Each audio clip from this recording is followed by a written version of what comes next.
ألف لام را تلك آيات الكتاب المبين.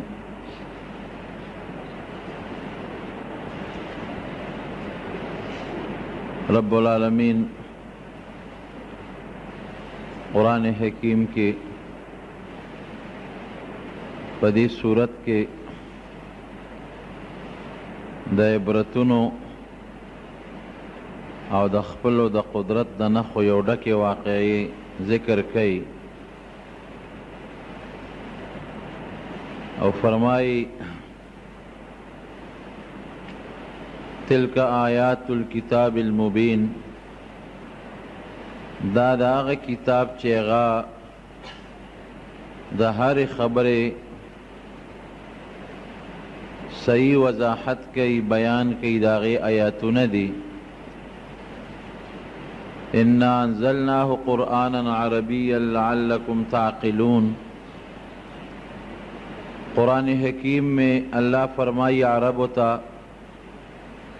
چې ستاسو په خپله ژبه کې چې تاسو په کومه ژبه پوهیږئ، مورنۍ ژبه ده چې عربي ده، هغې کې مې نازل که چې تاسو په اسانه باندې په هغې پوه شئ او په ترجمه کې بل چاته حاجت محسوس نه کړئ. نحن نقص عليك احسن القصص بما اوحينا اليك هذا القرآن وان كنت من قبله لمن الغافلين. رب العالمین فرمائی کہ دغه قرآن حکیم چې په عربی ژبه کې تاسو ته ما نازل که، د دغه قرآن په ذریعه د تاسو ته یو ډیره خشته او مزیداره واقعه ذکر کوم. او نبی علیہ السلام ته الله فرمایي چې مخکې د دې واقعې ذکر تا ته نه دی شوی او د دې نه تا ته هېڅ قسمه اطلاع نه وه، موږ دې پې خبره وو. نبی کریم صلی الله علیه وسلم په مکه مکرمه کې مدینې منورې ته لا هجرت نو کړی او یهودیان په مدینه منوره کې اوسېدل. نو مشرکانو د یهودو نه تپوس وکړه چې داسې څه سوال راته وښایې چې مونږ یې په دې پیغمبر باندې وکړو، په نبي علیه السلام، او دې پې چپ کړو. هغې ورته ووایي چې تاسو د دې هلک نه چې د پیغمبرۍ دعوی کړې ده د یوسف علیه السلام د واقعې تپوس وکړئ، دا معلومات ته وکړئ او دا تپوس ته وکړئ چې یوسف علیه السلام دی خو په شام کې اوسېده، بني اسرائیل د دې اولاد دی، نو دوی مصر ته څنګه منتقل شو؟ بني اسرائیل چې کم یهودیان ځان ته بني اسرائیل دی او دغه قوم دی، نو یوسف علیہ السلام او دغه پلار خو شام کې اوسېدل دي، مصر ته څنګه رالل؟ د دې تپوس ته وکړئ او د یوسف علیہ السلام پوره تپوس ته وکړئ د هغه واقعه چې هغه درته بیان کړي. نو که دا واقعه بیان کړه دی به رښتونی پیغمبري، که دی بیان نه کړه دی به دروغجني بیا. او دا تپوس یې ترې ځکه وکړه چې د یوسف علیہ السلام واقعه د مکې په عربو کې مشهوره نه وه، چاته هم دا واقعه په مکه کې نه وه معلوم، او یهودیان او عیسایان هم په مکه مکرمه کې نو چې پیغمبر علیہ السلام یې تپوس وکړي، نه د مکې خلکو ته دا قصه معلومه وه. نو ځکه یهودیانو د مکې مشرکانو ته ووایي چې د دې تپوس ته وکړئ. دی رالل او نبی علیہ السلام ته کېناستل، ورته خو پته وه چې دا قصه مونږ ته نه ده معلومه، ده ته هم نه ده معلومه، یهود او عیسایي هم نشته چې د هغه نه معلومات وشي. نو دی نبی علیہ السلام به دا واقعه مونږ ته بیان نه کړي شي، دی به چپ پاتې شي، وی چې مونږ ته د یوسف علیہ السلام قصه وکړه. او په دې هم پوه کا چې بني اسرائیل چې کوم د یوسف علیہ السلام او د یعقوب علیہ په حقیقت کې د یعقوب علیہ السلام اولاد دی، د اسحاق علیہ السلام. نو په دې باندې مونږ پوه کا چې دا بنی اسرائیل خو مصر کې شام کې مصر ته څنګه رالل. پیغمبر علیہ السلام جبریل علیہ السلام ته رجوع کړه او حضرت جبریل علیہ السلام د رب العالمین نه په قرآن حکیم کې پوره یو صورت راوړه چې هغې ته صورت یوسف وایي او هغه واقعه مکمل اول نه آخره پورې د مکې مشرکانو ته بیان کړه. اگر چې هغې ایمان راونړه خو دا د نبی علیہ السلام د نبوت او د پیغمبرۍ غټ دلیل شو. ځکه دا واقعه چې نبی علیہ السلام پوره بیانوي د کوم ځای نه بیان کړه نه خو دغلته کې څوک یهودي عیسایي شته چې د هغې نه زده کړي نه عربو کې دا واقعه چاته معلومه وه. پته لګي چې دا د رب العالمین وینا ده او الله فرمایي نحن نقص عليك احسن القصص بما اوحينا اليك هذا القرآن وان كنت من قبله من الغافلين. اے پیغمبره تا ته اس علم نو، تا ته د دې واقعې پته نه وه. د قرآن حکیم د وحی په ذریعه هم تا ته دا یو خشتا مزیدار او اعلی قسم درته بیان کړه چې ته دا خلکو ته ووایې او دا ستا د نبوت او د پیغمبرۍ یو مضبوط دلیل شي. رب العالمین په دې صورت کې د یوسف علیہ السلام 40 کرته ذکر کړی دی او د یوسف علیہ السلام واقعه پوره په دې صورت کې ذکر ده. په بل صورت کې د یوسف علیہ السلام قسم نه ده ذکر. یوسف علیہ السلام څوک و؟ ډېر عبرتونه دي پکې، ځکه دا واقعه تاسو ته بیانوم د مسلمان دپاره او د انسان دپاره او خصوصا د نبی علیہ السلام د امت دپاره په دې کې ډېرې د الله تعالی د قدرت او زمونږ د عبرت نښې دي چې هغه راته یو یو زه ورسره بیانوم. یوسف علیہ السلام چې د هغه د پلار نوم یعقوب علیہ السلام، دیم پیغمبر او پلار هم پیغمبر. د یعقوب علیہ السلام د پلار نوم اسحاق علیہ السلام او د اسحاق علیہ السلام د پلار نوم ابراهیم علیہ السلام. نو یوسف علیہ السلام د ابراهیم علیہ السلام د نوسي زوی شو، څه ته چې زمونږ پښتانه کړوسې وایي. پخپله پیغمبر، پلار پیغمبر، نیکې پیغمبر، د نیکه پلار پیغمبر. او یو ځل د پیغمبر علیہ السلام نه تپوس کیږي چې بهترین او کریم او عزتمند انسان څوک دی؟ نو پیغمبر علیہ السلام ورته فرمایي الکریم ابن الکریم، الکریم ابن الکریم ابن الکریم ابن الکریم، یوسف ابن یعقوب ابن ابراہیم ابن اسحاق ابن ابراہیم. عزتمند چې پلاریم عزتمند دی، نیکیم عزتمند دی او د نیکه پلاریم عزتمند دی. هغه څوک دی؟ یوسف دی. یوسف ابن یعقوب، یوسف د یعقوب علیہ السلام زوی، یعقوب د اسحاق علیہ السلام زوی او اسحاق د ابراهیم علیہ السلام زوی. دا زوی د هغه پلار، د هغه نیکه، د هغه د نیکه پلار، د دې نه عزتمن خاندان د آدم علیہ السلام په بچو کې بل څوک نه دی تېر شوی. یعقوب علیہ السلام اوسېده کوم ځای؟ په فلسطین کې موجوده چې څه فلسطین ورته وي، د بیت المقدس په خوا کې، او دا د شام علاقه وه. د یعقوب علیہ السلام 12 زامنو، یوسف علیہ السلام د دې یو بل ورور بنیامین، دا خپل منځ کې سکرونو، پلار یې یو مور یې یو، او دا باقي 10 رونه چې د دوی کوم دا د دې میرني رونه، پلار یې شریکو او میندې جدا وي. رب العالمین یوسف علیہ السلام له داسې صفتونه ورکړي او ناشنا حسن الله ورکړي چې د پلار ورسره غیر اختیاري محبت او مینه وه. د یعقوب علیہ السلام د پلار ټولو بچو سره مینه،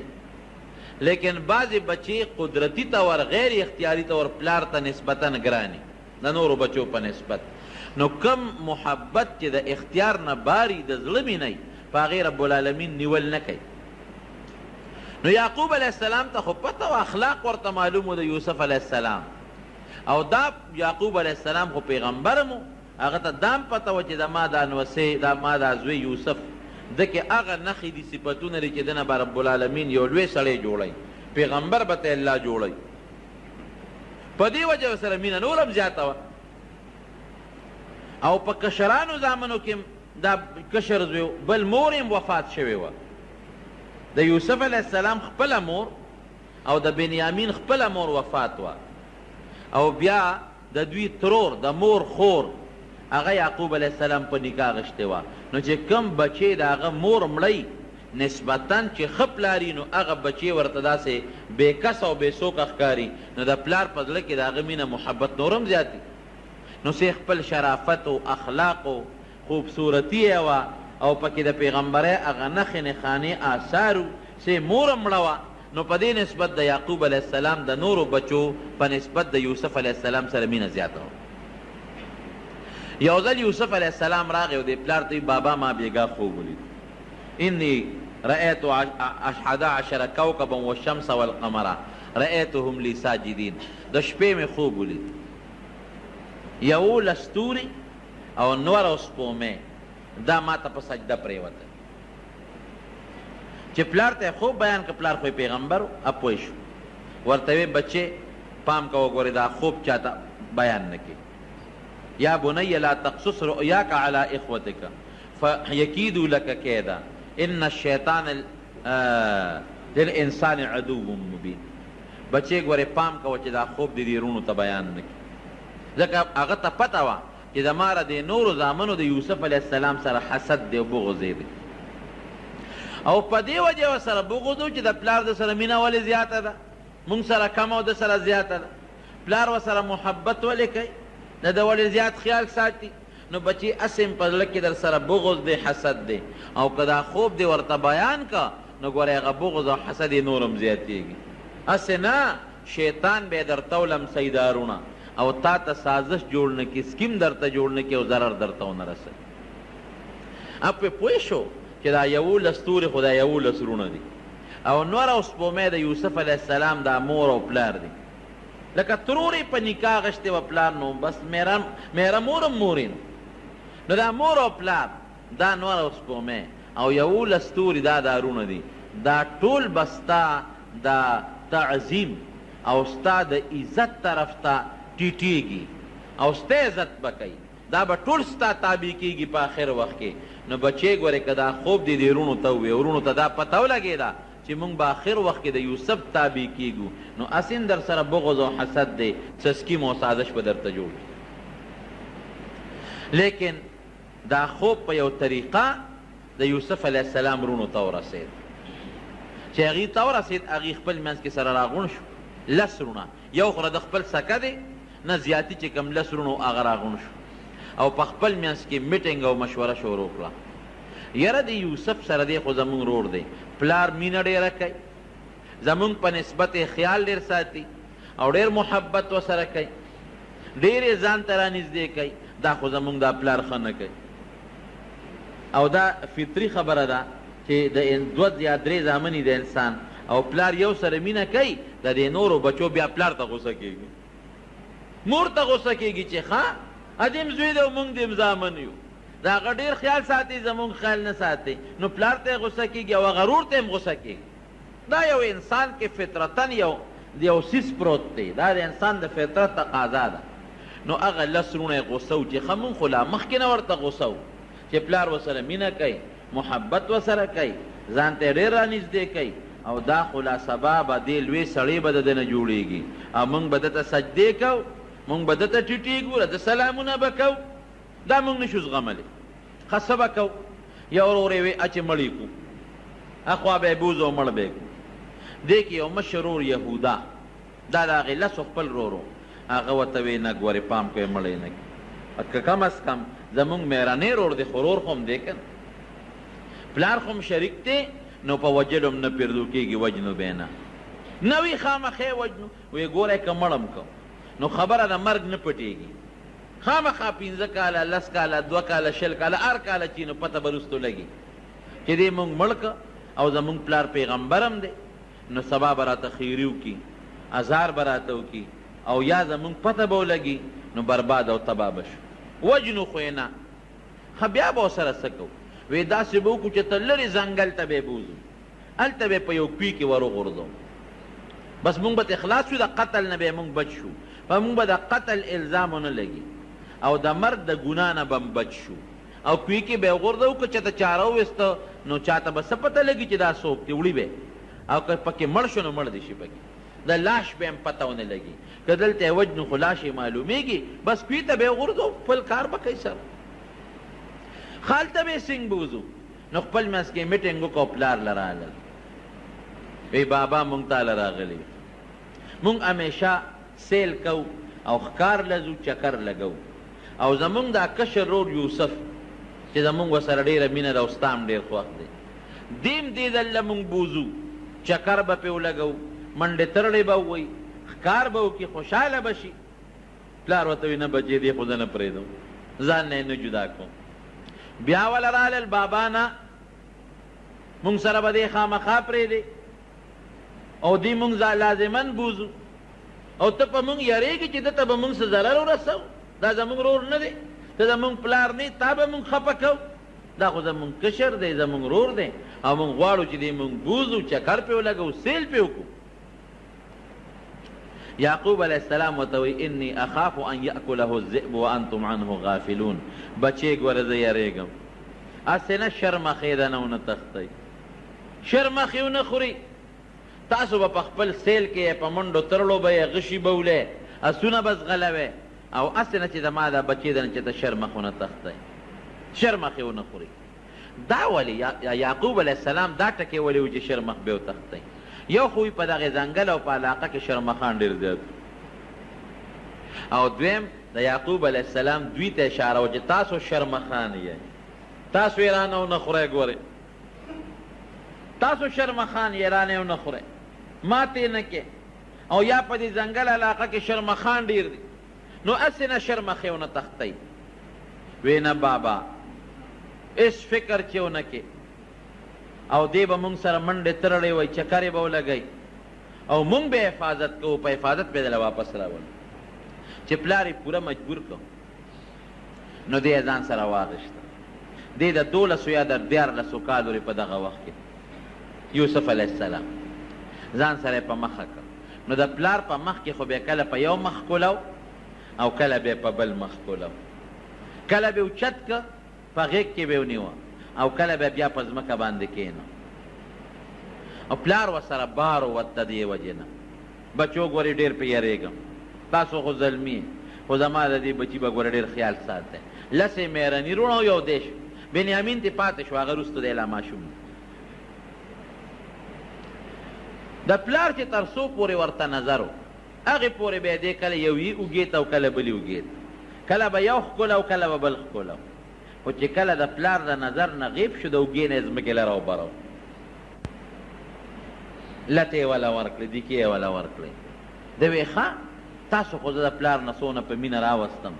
په ما سیل او چکر یې لګوې اوس مې وهې نو د یو رور نه به یې بل رور له منډې کړې چې ما را دنه خلاص کا نو هغه به ولې لته ورکړه ځمکې له به یې راوبرو نو بل له به یې منډه کړې نو هغه به لته ورکړه نو بل له به یې منډه کړې نو هغه به لته ورکړه نو بل له به یې منډه کړې لکه بال غوندې چې خلک یې پلتو وي دقسې پلتو به یې و او ورته به یې څه وې وې ځکه نو اوس هغه 11 ستورو ته دې اواز کړه چې دې رانه خلاص کړي هغه نور او سپومې ته دې ووایه چې اوس دې رانه بچ کړي ته خو یې ما ته به نور او سپومې 11 ستوري سجدې لګئ هغې هم پوه شو هغه هم د پیغمبر بچي چې دا 11 ستوري مونږ یو نور او سپومې را د مور او پلار دي دله به الله عزت ورکوي او مونږ به ورته کوس پاس کېږو دا چې ته مونږ برداشت کوو لته به یې ورکړه وې شابه هغه 11 ستوري دې راوله چې دې رانه بچ کړي ځکه نه هغه نور او سپومې دې راوله چې دې رانه خلاص کړي دې غریب ورته جاړې او چغې ورته وایي په دغه وهلو او ټکولو باندې یو لوی ځنګل ته بوت او په هغه ځنګل په دې منځ کې یو شړک وي قرآن حکیم کې ورته الله غیابات الجب وایي غیابات غیابه عربی کې هغه ځای ته وایي چې شړ او دشت او بیابان او تیاره ځای وي داسې پټ ځنګل د تیارو ځای او جب هغه کوي ته وایي چې هغه کچک وي غاړه یې پخني نو داسې کوي چې هغه د تیارو نه ډکي ډېر اوږد پې هغه غریزه علاقه وه نو په هغې کې اوس هم په دې ممندو کې یا په دې نورو قبایلي علاقو کې تاسو که کویان وکتل هغه ډېر زیات جوور وي هغې کوي ته یې ورسو بوید نو چې کوي له به یې غورځو دیکه به یې ورکوله نو دې به ور پورې کلک ونښته ای ظالمانو ما څه ګناه کړې ده ما در سره څه بد کړي دي خوب خو ما لیدي دي نو په قصد خو مې نه دي لیدي دا خو ما ته الله پړکې اچولی دي لته به یې وله په دا خېټه کې ورکړه د شابه هغه ستورو ته دې اواز کړه چې اوس دې رانه خلاص کړي هغه نور نور او سپومۍ ته دې اواز کړه چې دې رانه بچ کړي نو دې به پورې نښتې او نه به جدا کېده نو کمیس یې ته وویسته او لاسونه یې وله شاته وتړل خپې یې وله وتړلې او اوچت یې کو په درز باندې کوي ته وغورځه دا رب العالمین په خپله دا واقع قرآن حکیم کې ذکر کړي چې کوي کې وغورځو رب العالمین څه چل وکړي روایاتو کې راځي چې جبریل علیه السلام ولا الله راولېږي چې دې سینګ وغورځو جبریل علیه السلام کلک ونیو په کوي په دا میانس کې چې دې کاڼي ته یو بوته ونه رسېږي او د کوي په دې ډټ کې په دې غاړه کې یو تیږه راوتې وه جبریل علیه السلام اوچت واغشت هېڅ قسمه تکلیف پته ونه رسېد او په هغه تیږه باندې کېنه او چونکې ردنې جامې ایستې وې کمیس او پرتوب دواړه یې تیستې وو د جنت نه یې ولې یو مزېدار او خشته ښکلې د ریخمو کمیس راوړی و هغه کمیس یې ورته واچو او ورته څه وی وی هېڅ فکر چې ونه کړي د رب العالمین د طرف نه مونږ به تا د دې کوي نه وباسو دا د الله حکم دی او دا رونه د دوی دا سکیمونو باندې به تا مونږ خبره وو دي رونو ته به دې پته لګي بیا دا واقع به مونږ په دوی باندې ښکاره کوو یوسف علیه السلام بس په هغه کوي کې کېناست چې دا کم مشر ورور یهودا دې لږ لسوان دی دې به د دې نورو وروڼو نه پټ راته او څه ډوډۍ موډۍ به یې راوړله ورته به یې غورځوله اواز به یې ورکړه ډوډۍ به یې ورغورځوله اوبه به یې وله راوړه یو لوښي کې هغه به یې ورته ورغورځوله یو ورځ ورپسې راغی په بله ورځ راغی یو څو ورځې پرله پسې چې راغی چې څو ورځې تېرې شوې چې دې راغی اواز یې ورکړه یوسف ولا آواز نه ورکړه بیا آواز ورکړه یوسف بیا ولا آواز ورنه او بس وی معلومیږي دا چې زمونږ غرور په دې کیو کې چې ته مړ دی مړ شوی به قدرت رب العالمین چې څوک بچ کوي د چا پلار ورته نقصان نشي رسول دا زمونږ ایمان دی چې الله د انسان ملی او د الله امداد کوي د دنیا یو طاقت هغه ته نقصان نشي رسول دا الله خپل قدرت ښیي لقد کان فی یوسف و اخوته آیات للسائلین د عبرت نښې دي پکې د یوسف علیه السلام او د د رونو په دې واقع کې یو قافله په دې لاره راتېرېدله نو دې قافله کې به بعضې کسان دو چې هغوی به ګیا پسې ګرځېدل چا به څارویو به کول څوک به اوبو پسې ګرځېدل نو کومه ډله چې د دې قافلې هغه په دې باندې ماموره وه چې تاسو لړ شئ اوبه وګورئ هغوی چې راغلل ته کوي وکړل زر یې بورقه راواغېسته او هغې کوي ته ښکته کړه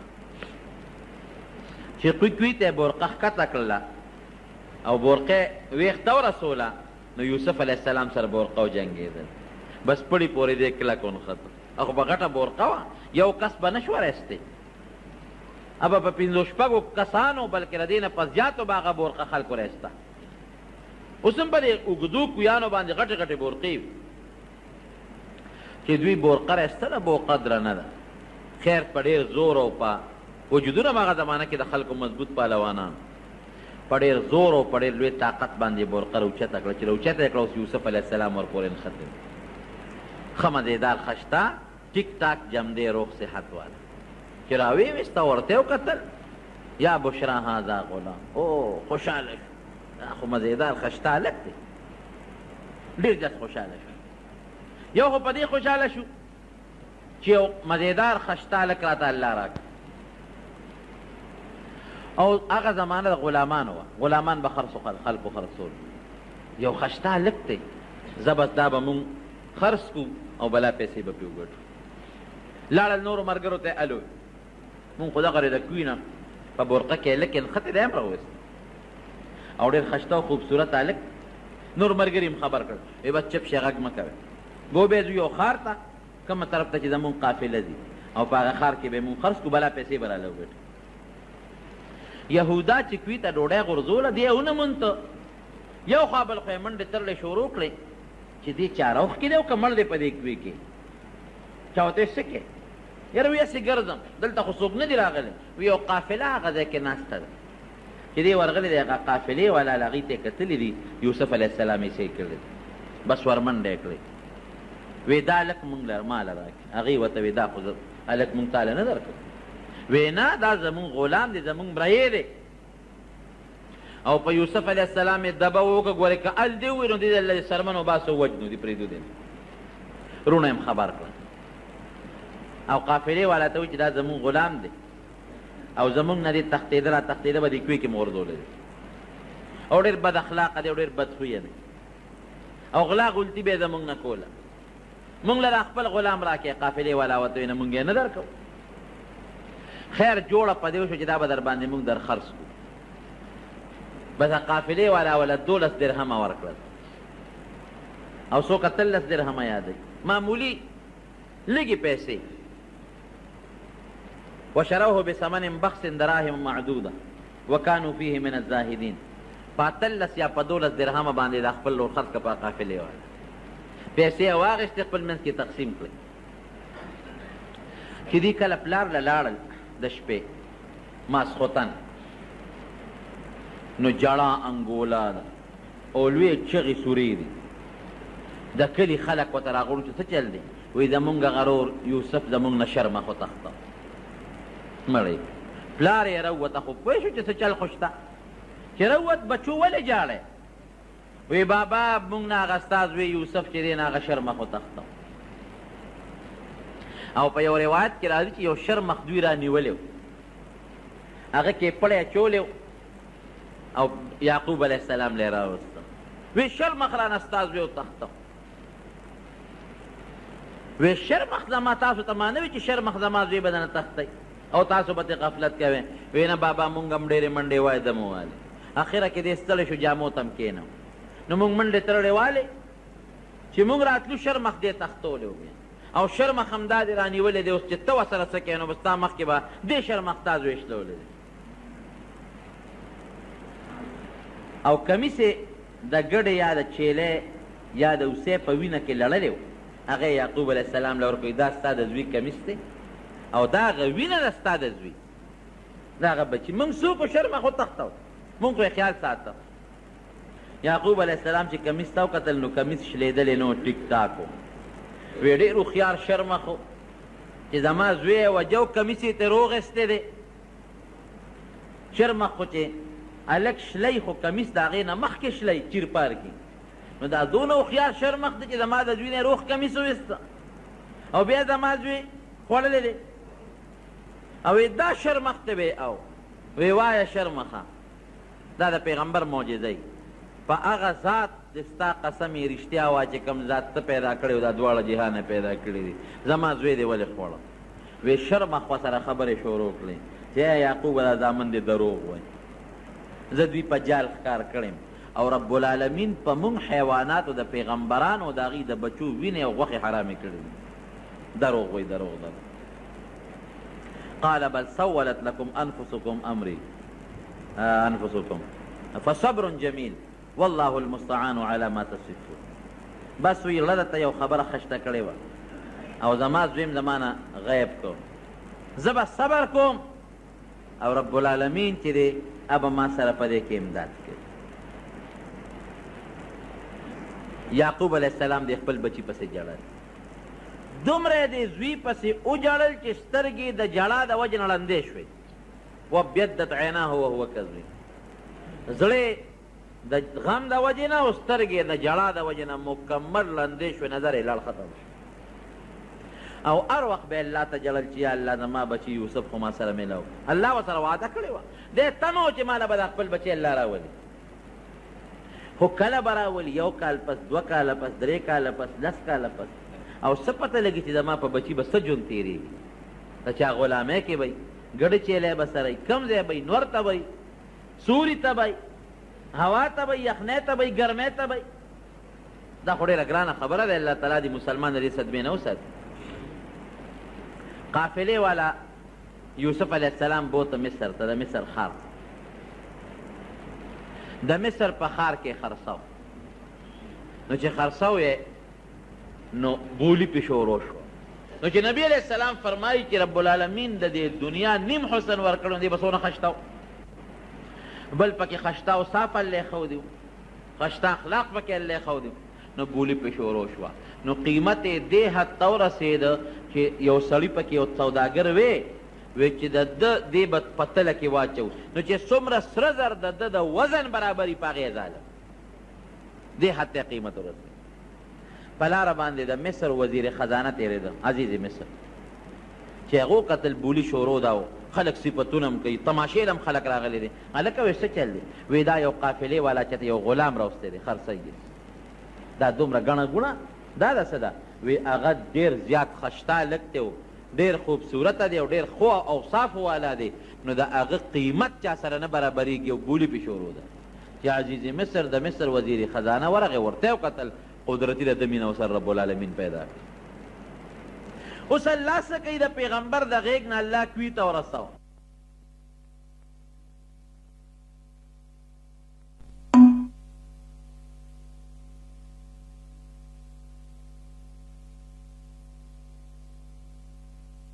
دوی د ویښ نه رب العالمین د بادشاهۍ دربار ته اوس رسوي.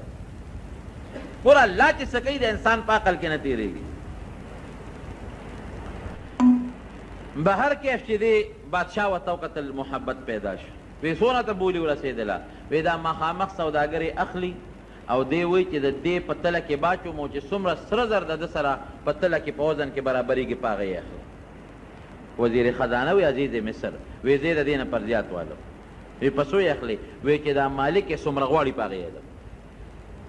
مو مانګي قیمت، ته چې څومره پیسې غواړئ بس هغه وایه چې دا هلک د نه دوال. هغه وی ښه دومره د دې نه زیات سره زر او دومره دراهم او دنانیر، بس حکم یې وکړه هغه پیسې وله ورکړئ او یوسف علیه السلام یې ځان سره پاس باندې سور کو، کور ته یې بوت. رب العالمین د بادشاهۍ دربار ته ورسېد. ښځې له یې بوته، د ښځې نوم یې زلیخه دی. وی ښځې او ماشوم مې راوست او ډېر ښه هلک دی، ځان سره یې لویوه، تربیت یې کوه، خو د دې عزیز د دې وزیر خزانه د مصر بچې نشته، نارینه اولاد یې نشته. وی داسې کار دی چې دا هلک ډېر ښه دی، مونږ ته په ده باندې الله تعالی ډېره فایده ورسوي. هغه دا دی چې مونږ به دې خرڅ کړو، ډېرې لویې پیسې به رالو کړي، او که د ښو اخلاقو خاوند و په بچیوالی په زویوالی به یې ده وساتو، یا به ځان سره بچي کړو، او که بچي نه نو خرڅ به یې کړو، نو مونږ ته به دومره فایده ورسوي چې زبردست تجارت کې به مونږ ته ډېره لویه ګټه به ورسوي. چې زلیخې ورته وکتل، د هغې ورسره مینه د دې خاوند په نسبت د هغې نه هم زیاته شوه. یاره سړیه داسې به وکړو چې د تجارت دا نوم به تېره منځه وباسو، لوی به یې کړو، اسیم زما ستا زوی نشته، به دا زمونږ زوی شو. وی ډېره ښه ده ښځه. اخوا په یوسف علیه السلام، په یعقوب علیه السلام په پلار یې غم تېرېږي، اخوا د بچو هغه د بغض او د حسد هغه دروازه الله کوله وکړه، هم په پلار معلومه شوه. دې خوا دې کوي ته ورسېد، سوداګرو راوویسته په مینه او په محبت باندې. رب العالمین د هغې لږې مینې محبت د وجې نه هغوی ته څومره پیسې ورکړې، او دې خوا رب العالمین د بادشاهۍ دربار ته او د یو وزیر کور ته راوسته. الله ګورې دا ښیي ډېر زیات عبرتونه دي پکې. یو خدا چې په لویو خلکو څومره لوی خلک وي، هغومره مشکلات او غمونه پې ډېر راځي، لکه په یعقوب علیه السلام څومره غمونه راغلل. او دویم دا چې په بچي باندې یوسف علیه السلام نه وروسته رب العالمین ډېر لوی سړی جوړی، نو څومره پریشانې او مصیبتونه پرې رالل. الله قرآن حکیم کې فرمایي ان مع العسر یسرا، ان مع العسر یسرا. دا طالبان پې پوهېږي چې سختی لږه ده او هغې سره اساني ډېره زیاته رب العالمین راولي. او پښتانه م وایي که نه، وایي سختې پسې راتئ. نو په یوسف علیه السلام رب العالمین دومره سختی راوسته، کوی ته ورسېد، د هغې نه پس به الله راته راولي. دا هم تا ته الله یو عبرت او یو سبق ښیي. که در باندې پریشانی راشي او سختی راشي، نو الله ته فریادونه شروع کا، ګیلې او شکوې د الله نه مه کوه، فریاد شروع کا، رب العالمین به د هغه سختی او هغه مصیبت په خوشحالو باندې بدل کړي. او بل لوی عبرت پکې څه دی؟ ګورې بغض او حسد ډېر خطرناک شی دی. د یعقوب علیه السلام رونو بچو د خپل رور یوسف علیه السلام سره بغض او حسد شروع کړ، نو نقصان یې چاته شو. ټیک ته ظاهر کې پلار ته هم ضرر ورسو، رور ته هم ضرر ورسو، لیکن د رب العالمین په نیز مختورن څوک شو؟ همدغه د یعقوب علیه السلام زامن د یوسف علیه السلام رونو. ګورې بغض او حسد ډېر خطرناک شی دی، ډېره لویه ګناه ده. چې مصر ته ورسېده، د مصر د وزیر خزانه د عزیز مصر ښځې ورسره رب العالمین انتهایی محبت پیدا کو، ډېر زیات به د یوسف علیه السلام خیال ساته لکه د خپل زوی په شان دی. هلته پې رب العالمین بل امتحان راوست. ګوره د نیکانو زندګي د امتحاناتو ده او بیا د پیغمبر ټول ژوند د امتحاناتو نه ډک. هلته پې الله داسې امتحان راوست چې د مصر د بادشاه دا کومه ښځه ده د وزیر خزانه هغه پې مینه شوه، د هغې ورسره محبت او مینه پیدا شو.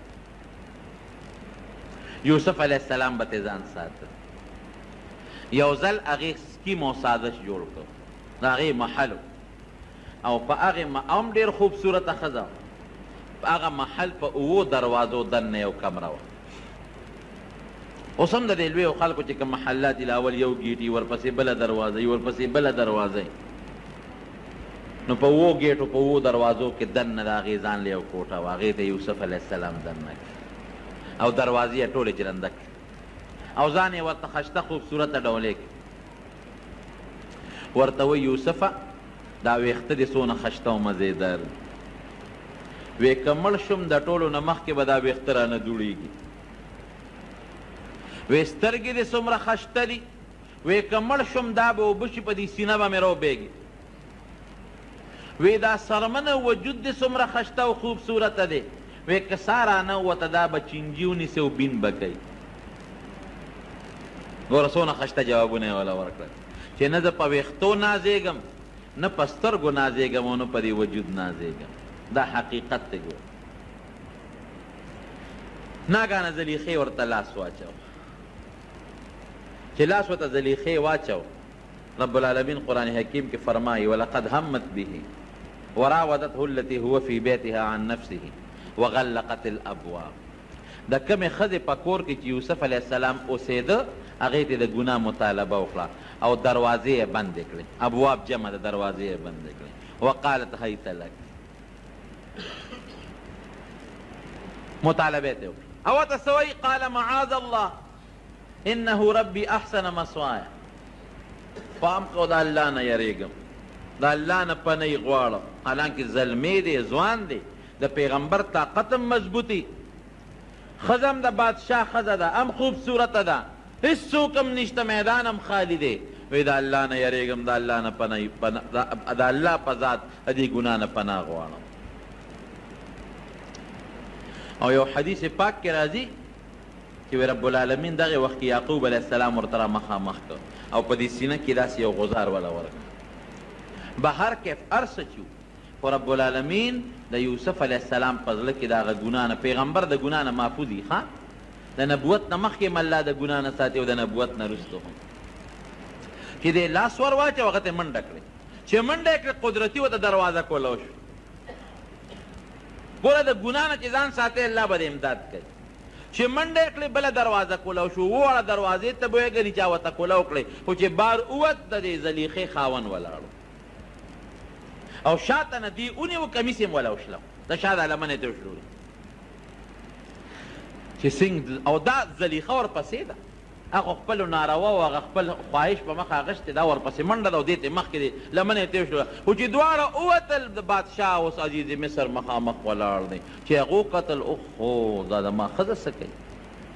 دا هلک ته مخکې دی او دا ورپسې ده. هر څه ولیدل. یوسف علیه السلام خو یارېده، خدای خو بچ که الله. ورته وایي عزیز مصر زما ګناه ګورې نشته، ښه دا یې زه ترې راوتښتېدم او ستا دې ښځې ما نه مطالبه کوله او زما نه یې کمیس هم وشله او زه ترې راوتښتېدم. اوس هغه ښځه څه وایي؟ هغه هم ملامته شو ځکه هر څه خاوند په خپلو سترګو ولیدل. او ورته څه وایي؟ وی نه بادشاه سلامت، داسې هلک دې راوستل چې د ما نه یې مطالبه وکړه او ما ورپسې رانه وتښتېد، رو مې نه وتښتېد، رانه ما نه وتښتېد، ما نه د ګناه مطالبه کوي او ما رونیوه خو رانه راوتښتېد. اوس به څه کېږي؟ ښځه وایي ما ته یې لاس راچولی دی، ما ته ځان وساته او د رانه منډه کړې. او یوسف علیه السلام وایي نه ما ته یې لاس راواچو، زه ترې راوتښتېدم، د ګناه ته مطالبه دې کوله. عزیز مصر اوس دې وخت کې پریشانه ده چې اوس ګناه د یوسف ته او که ګناه د ما د ښځې ده. یوسف علیه السلام ورته وایي چې صاحب داسې کار وکړه چې زما ګناه نه ده، د دې ګناه ده، دې ما ته لاس راچولی دی، ته راتښتېدلی. هلته کې یو ماشوم یو سړي سره په غېږ کې ماشوم بچی داسې ماشوم بچی چې لا پیر وي د مور هغه ماشوم الله گویا که وشهد شاهد من اهلها ان كان قميصه قد من قبل فصدقت وهو من الكاذبين وان كان قميصه قد من دبر فكذبت وهو من الصادقين هغه راکوټې ماشوم الله گویا او ماشوم هم د یوسف علیه السلام نو چې هغه د حپرو کې هغه د زلیخې د خاندانو وی عزیز مصر بادشاه سلامت زه یو فیصله کوم خلقو وی او ماشوم ته ګوره د تی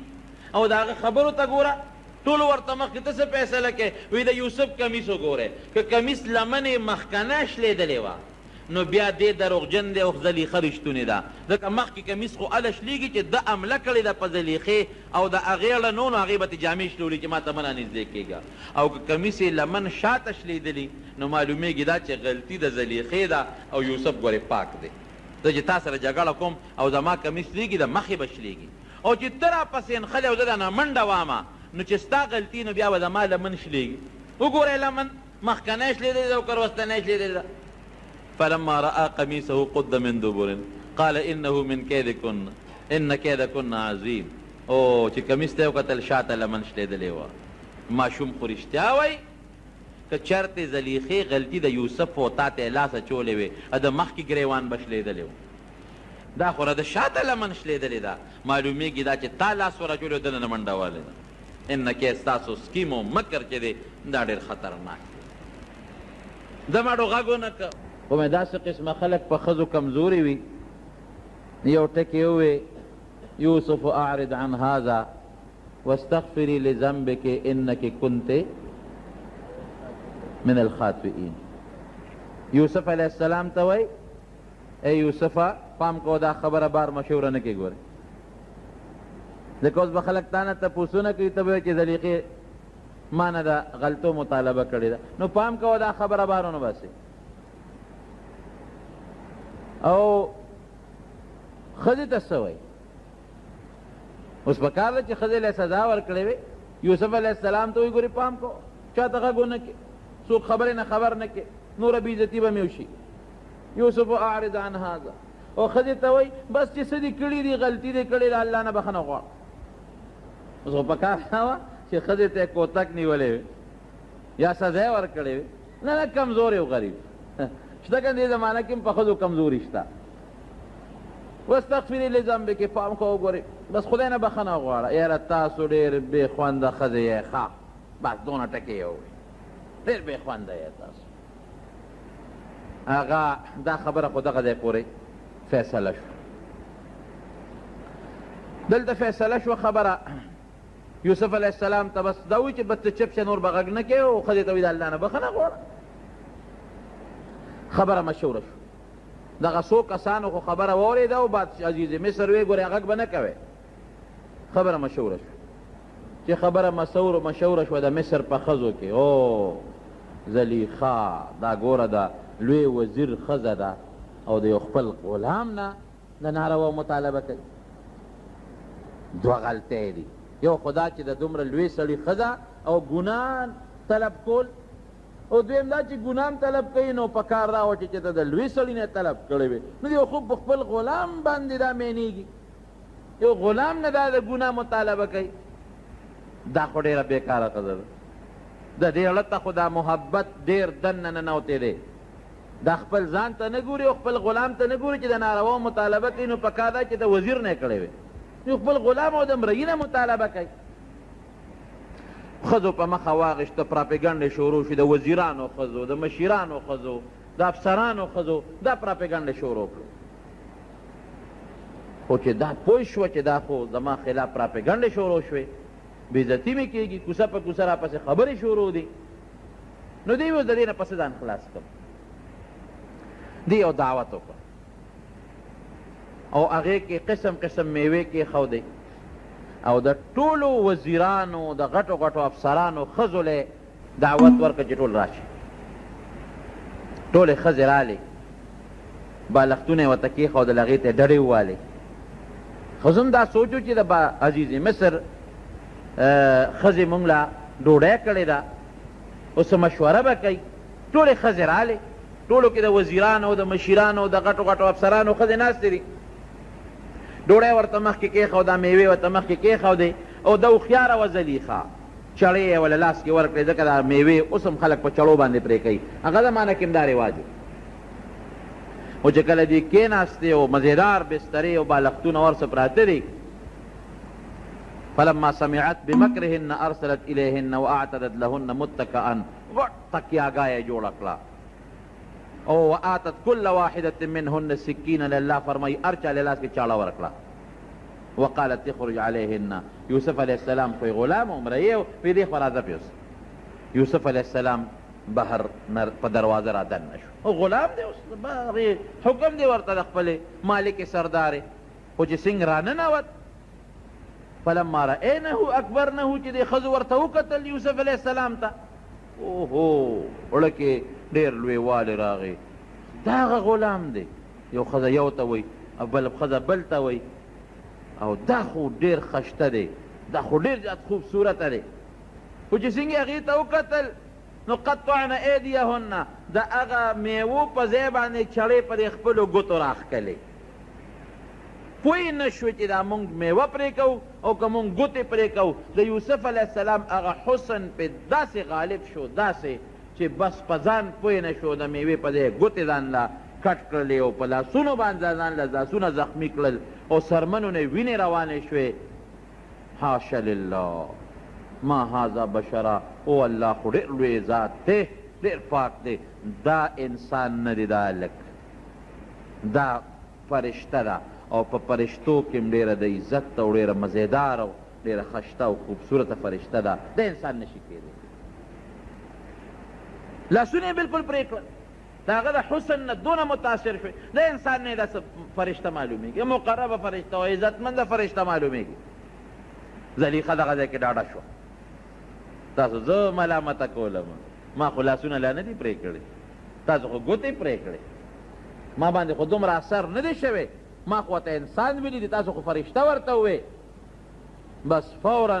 زلیخه دغه وخت کې ډاډه شوه چې د ښځو هغه خبرې دې سره ختمې شوې، ښځو تسلیم کړله چې زلیخې تا اوسه پورې لاس نه دي پرې کړی، که ستا په ځای مونږ دا دې لاسونه پرې کړل، تا خو ته یو ځل چېرته مطالبه وکړه، ستا په ځای که مونږ وې دې به مونږ نه کوم ځای کې بچ پاتې شوی وې،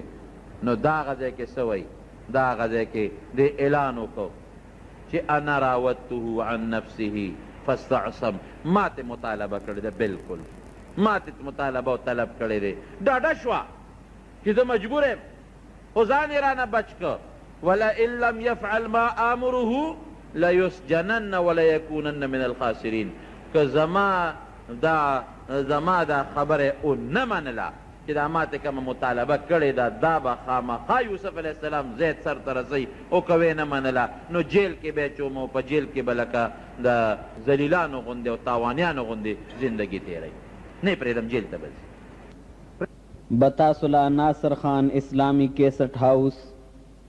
बैरून कचहरी गेट, अशरफ रोड, सराय फकीर खान, पेखवर खार की द नासिर खान सर हर साथ मिलावीगी. پرېږدم یې نه. او زمونږ دا طالبان دلته کې سوال کوي چې دا د جیل خبره یې څنګه وکړله، داسې په کار وه لکه یو سړی وایي که نه، که د ما خبره یې ونه منله نو مړه به یې کړم، که د ما خبره یې ونه منله نو زخمي به یې کړم، او به یې وام، سزا به وله ورکم، دورې به ورکم، کوړې به ورکم. دې وخت کې دا نه وایي چې مړ کوم یا دورې ورکوم یا سزا به ورکوم، نه، که د ما خبره ونه منله جیل ته به یې لېږم. وی زه جیل ته لېږل خو به یې بیا راوباسي که نه، خو یې معشوق و که نه، جیل ته لېږل خو نو دی پړه نه راتله چې زه ده ووایم چې دله به سزا ورکړم، یا زه به یې مړ کړم په مرګ یوسف علیه السلام کوم ځای پیرزو کېده، یا سزا او دورې والا کوم ځای ورکوي، د هغې د خولې نه دورې لفظ وتل کوم ځای کېږي، جیل ته به ولېږم، معمولي غوندې سزا والا ورکوم. بیا هم دا خبره داسې وکړه، زه خو جیل کې به له شل ورځې تېرې کړي، خو زما د اختیاره به بیا به یې سبا راوباسم. ښځو بیا ورته مجبوره، بلکل تا چې څه کړي دي ښه دي کړي. یوسف علیه السلام دغلته څه وایي، ربي السجن احب الی مما یدعونني الیه، یا الله جیل ماله د دې ګناه نه بهتر دی، جیل مې خوښ، که ته ما جیل ته لېږې بلکل تیار تابعدار، خو دا ګناه خو تصور د مانه نه کېږي، سوال نه پیدا کېږي چې زه دې ګناه وکړم، بلکل قطعا نه کېږي. جیل می خوښ دی الله ما ته جیل د دې ګناه نه خوښ دی والا تصرف عني کیدهن اصب الیهن واکن من الجاهلین خو الله د ګناه نه مې ګورې ته ساتې ګوره د ګناه نه ساتندونکي څوک دی رب العالمین الله نه به سوال کوي چې ما د ګناه نه وساته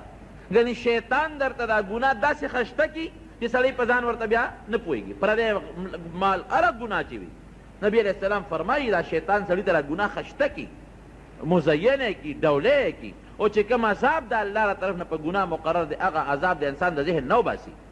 دی بیا خامخا ګناه کوي یا الله که د دې ښځو د مکر نه دې ونه ساتلم ګورې زه به د ډېرو ناپویو نه شم یا الله ما به د دې د مکر نه ساتې جیل لاله بهتر دی هلته عزیز مصر ته خبره ورسېدله چې اوس خو خبره بل شان شوه اوس خو د زلیخې عشق مخکې پټ اوس ښکاره شو اوس خو دا خبرې ټولو ښځو واورېدې اوس به د سره څه کوو زلیخا خاوند ته وایي ګورې پام کوه سزا به نه ورکې جیل ته به لیږې هم مجبوره یوسف علیه السلام یې جیل ته ولېږه چې جیل ته حضرت یوسف علیه السلام څنګه ننوته د الله نه یې وغوښته جیل ته لاړ نو هلته کې په جیل کې یوسف علیه السلام دومره رب العالمین دله عزت ورکړه چې د جیل که مشر داروغه مشر هغه معتقد شو هغه بوله راته هغه بوله د خوښې خوراک ورکو هغه به ډېر لوی عزت کو او خاص بارک کې بند نه که ولې اجازت ورکړه چې ته په دې جیل کې په کوم ځای کې ګرځې نو ګرځه او ممکن ده زما اړه کې دا یو ټکې راځي چې ممکن ده دا د بادشاهانو د وزیرانو د ښځو نه خو دا افسران مجبوره ممکن ده زلیخې به ورته ویلي چې ګوره جیل ته مې در لېږلي دي خو ګزاره ورسره کوه ولې محبت او مینه خو یې ورسره وکړه په دومره سختو خو یې پرزوم نو جیل کې ورته مکمل اجازت و خلک به راتلل ورسره به میلاوېدل تپوسونه به ترې خلکو کول حسن یې ډېر زیات و او چې کوم انسان خشتۍ ښکلې وي د انسان ورسره قدرتي ته ورمینه هم پیدا کېږي نبی کریم صلی الله علیه وسلم فرمایي چې کله چې د معراج ته وختم د ما د پیغمبرانو سره ملاقات وشو یوسف علیه السلام مې ولیده وایي چې ما ورته وکتل نو د دې ټولو دنیا د خلکو نیم حسن رب العالمین یوسف علیه السلام له ورکړی پیغمبر علیه السلام فرمایي نو جیل کې ورسره د خلکو محبت پیدا شو د خلکو مینه ورسره پیدا شوه خلک به راتلل تپوسونه به یې ترې کول دوه کسانو جناب او ده به په جیل کې څه کول د ده ډیوټي څه وه ده به د مریضانو تپوس کو او چې کوم جیلیان و هغې له به د صبر تلقین ورکو خیر دی صبر وکړې ګوره ما باندې الله تعالی داسې امتحانونه راوستل چې دوی ته الله وغورځولم الله راوویستم بیا را باندې بل امتحان راغی د عزیز مصر په کور کې د ګناه هغې نه الله وساتلم اوس را باندې د امتحان راغی نه مې څه غلطي کړې ده نه مې ګناه کړې ده نه مې مرګ کړی دی نه مې لاره شکولې ده او جیل ته راغلی خیر دی صبر کوئ الله به مې امداد وکړي د جیل نه به مو بس هر چا ته به د صبر تلقین ورکو او چې کوم به بد اخلاقه جیلي وو هغه ته به نصیحت کو چې ګوره په بد اخلاقۍ کې ته جیل ته راغلی او پام کوه آینده دپاره دا ګناه ونه کړې دا غلطي ونه کړې دا معمولي جیل دی د خدای جیل ګورې د قیامت پر ورځ دوزخ ډېر لوی شی دی ځان ساته خلکو ته به خشته نصیحت کو د خلکو اخلاقي تربیت به کو او خلکو له به صبر تلقین ورکو د مریضانو تپوسونه به کول د هر چا ورسره مینه محبت پیدا شو چې دې جیل ته ننوتېده نو دوه هلکان ورسره جیل ته ننوتل قرآن حکیم کې الله فرمایي ودخل معه السجن فتیان دوه هلکان هغه دوه هلکان څوک یو د بادشاه کوم چې لوی بادشاه د عزیز خو وزیر و کوم چې لوی بادشاه د هغه ریان نومو ریان هغه بادشاه د موجوده فرعون چې کوم و د موسی علیه السلام زمانه کې چې کوم فرعون و د دې فرعون نیکو د دغه فرعون نوم چې کوم د موسی علیه السلام په زمانه کې دریاب کې غرق شو د هغه نوم ولید و د هغه د پلار نوم مصعب و او د مصعب د پلار نوم ریان و دا هغه ریان و دا چې کوم د یوسف علیه السلام په زمانه کې دا یو فرعون وی فرعون د مصر د هر بادشاه یو لقب و نو د هغې بادشاه یو ساقي شراب به یې پسکل او یو خاص ډوډۍ والا و اوس هم د دې بادشاهانو مخصوص کسانی کې په هغوی باندې پوره اعتمادي ولې زهر مهر ورته وانه چي خراب شي پې ونه خوري نو د یمن د بادشاه سره د دې بادشاه روانه وه جګړه وه هغې د یمن بادشاه دا کوشش شروع کړه چې د مصر د بادشاه ریان دا خو ډېر مضبوط دی د دې لښکر خاوند دی په بله طریقه خو یې د نشم والی راشه ورته به دا غلامانو له پیسې ورکړمه زهر به ورته واچي دی به مړ شي دې دواړو له ډېره غټه پیسه ورکړه دې ساقي له دا شراب چې په بادشاه څکل او دا بل چې کوم ډوډۍ والا لنګري دې له پیسې ورکړې باورچي چې ورته تاسو وایې وی ته به په ډوډۍ کې ورته زهر واچې ته به په شرابو کې معمولي غوندې زهر واچې په بادشاه به دا خوراک او اوبوس کې چې دا مړ شي وی ډېره ښه خبره ده نو هغې طباخ چې هغه کوم باورچي و لنګري هغه په هغه خوراک کې اعلی خوراک بادشاه له تیار کړو پکې معمولي زهر ور واچو تیز زهر او چې کوم شراب والا هغه په شرابو کې ورته زهر ګډ کړل چې ته به ډوډۍ ورکړې زه به شراب ورکړم دا به اوس کې مړ به شي او پیسې یې د هغه یمن د بادشاه نه اخیستې وي چې بار ته څنګه ووتل او بادشاه ته هغه خوراک کېښوده او هغه اوبې ورته کېښودې دې وخت کې دا چې کوم ساقي و دې ویرېد دې پوه شو چې او دا خو مې غلط کار وکړ پیسې مې واخیستې دا خو مونږ د خپل محسن سره د بادشاه سره ظلم دی او ټګي ده زیاتې دی یاره زه خو دا شراب پې نه څکم خو دا بل ملګری پوه نه کړ زه خو پې نه څکم زما یې ټول عمر ښه ما سره احسان کړی دی او زما د بچو زما خیال ساتي زه اوس په ده باندې دی شراب وڅکم دا خو ډېره غټه ظلم دی او بې وفایي ده نو هغه خو هغه شرابو چې کوم کې زهر اچولو هغه خو یې توی کړل او پاک سوچه شراب یې راوړل پاک سوچه او دې بل ته خو پته نه وه د ډوډۍ کې خو زهر اچولو انا مقبوردار و چې هغه ډوډۍ کېښوده او د شراب لاس کې نیولي دي او بادشاه نوړی ته ګوتې کړې نو دا چې کوم شراب والا د پې بیا ویرېده بادشاه سلامت یو خبره کوم دا ډوډۍ مه خوره ولې هلکه دې کې زهر اچولې شوي دې سړي پکې زهر اچولې پیسې یې اخیستې دي د یمن د بادشاه نه ډوډۍ والا خو وی چې دم زهر اچولې دي وی بادشاه سلامت دروغ وی د اوبه مسکه دا شراب دې کې د زهر اچولې دي خو دواړو په شریکه زهر اچولو خو ساقي چې دی اوبه والا خو هغه شراب توی کړل نور یې راوړل ده پکې زهر اچولې پام کوه چې دا ونه څکې بس بادشاه هغه ډوډۍ هم سنبال کړه هغه اوبې هم سنبال هغه شراب او حکم یې وکړو دا دواړه جیل ته ولېږې د دې تحقیق کوو یو وی دا چولې دي بل وی دا چولې دي ای تحقیق کوو چې کوم ګناهګار ثابت شو هغه له به سزا ورکو او چې کوم بې ګناه ثابت شو هغه به بري دا دواړه لکانو ته یې کړی واچولې او چې څنګه یوسف علیه السلام جیل ته ننوځي دیم ورسره جیل ته بادشاه تحقیق شروع کړه چې غلطي د چا ده اوس که ډوډۍ والا په ډوډۍ کې زهر میلو کړي نو ګناه ده شوه او که شراب والا په شرابو کې زهر میلو کړي ګناه د هغه شوه او که دواړو میلو کړي دواړو ګناه شوه اوس د هغې خو دلته تحقیق شروع شو هلته کې دا دواړه چې یوسف علیه السلام سره جیل ته لاړل نو د دوو کې مفسرین لیکي څوک وایي دواړو لیدي خوب څوک وایي نه دی یو کس خوب لیدی چې دا کم ساقي دی راغی یوسف علیه السلام ته ای یوسف علیه السلام یو خوب لیدی دی دواړه ورته کېناستل مونږ داسې خبره چې ویو چې ته د خوبونو تعبیر ماهر هم او ته ښه انسان هم ته مهرباني وکړه مونږ له د خوب تعبیر راځي څه خوب دی لیدلی دا چې کوم ساقي دی دی ورته وایي چې ما دا خوب ولیده چې زه د بادشاه مخکې ولاړ یم او د انګورو نه وله اوبه وباسم انی ارا فی المنام انی اعصر خمرا زه د انګورو نه اوبه وباسم او د هغې نه شراب جوړوم او په بادشاه څکم دا خوب وینم بل وایي چې زه ځان وینم احمل فوق رأسي خبزا تاکل الطیر من زه دا خوب اینم چې د ما د سر د پاسه د ډوډو یو لوی خانک پروت دی د ډوډو او مارغان راځي د هغې خانک نه ډوډۍ اوچته یو تختی مونږ له د دې خوب تعبیر راځي وی چې دا ساقي خوب په رښتیا لیدی او د بل خوب په دروغه لید دروغه خوب یې ځانه جوړ کړی دی خوب یې لیدی نه دی د دې تعبیر راله راکړه یوسف علیه السلام ورته وایي چې دا خو ډېر اسان تعبیر دی وی ته چې یې ساقي ستا د خوب تعبیر دا چې ته به خلاصېږي او بیا به د بادشاه مخکې ولاړ او شراب به پسکې ځکه تا په خپله خوب داسې ولید چې زه انګور نه چوړوم د هغې نه شراب جوړوم په بادشاه څکم نو بس ته به واپس بری کېږې او هغې انګورو نه به اوبه وباسې او په بادشاه به څکې او دې بل ته وایي چې تا ځان ولیده چې ستا په سر ډوډۍ پرتې دي او مارغان راځي د هغې نه ډوډۍ تختی خوراک تختی نو ته به سزا کېږې او په سولی کېږې به او ستا وجود چې دی هغه به هلته په سولی باندې اویزان دي مارغان به راځي او ستا د سر نه به غوښې تختی او مړ به پروت دی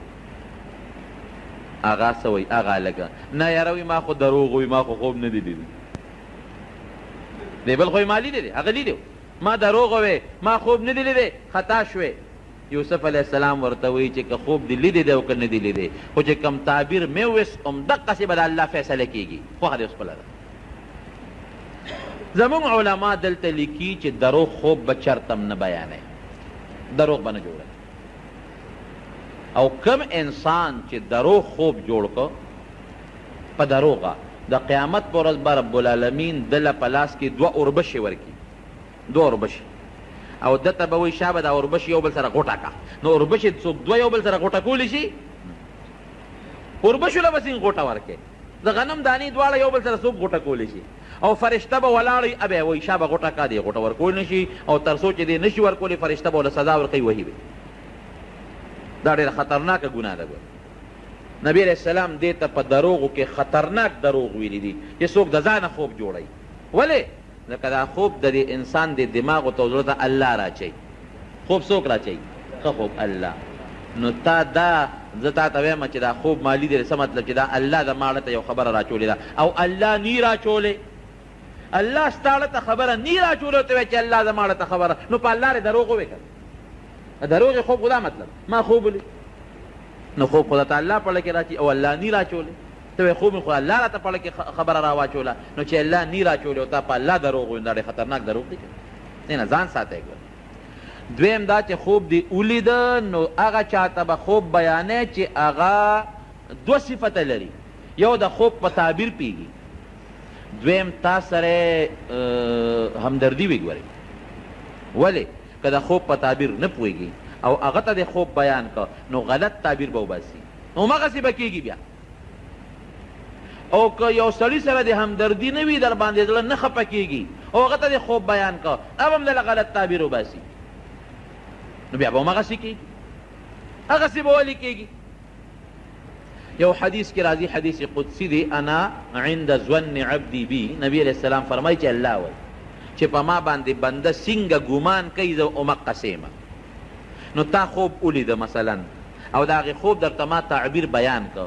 غلط مې بیان که یا تا خوب نه دی لیدی او ما تعبیر درکه نو ستاړه کې به هغه سودا راشي چې دا کار جوړ داسې کېږي په الله دې هغه ګمان پیدا شو چې دا کار به داسې کېږي نو چې په الله دې کوم ګمان پیدا شو الله به همغسې در سره کوي پام کوئ د خوب متعلق چې خوب د ځانه جوړ نه کوي ګناه ده او که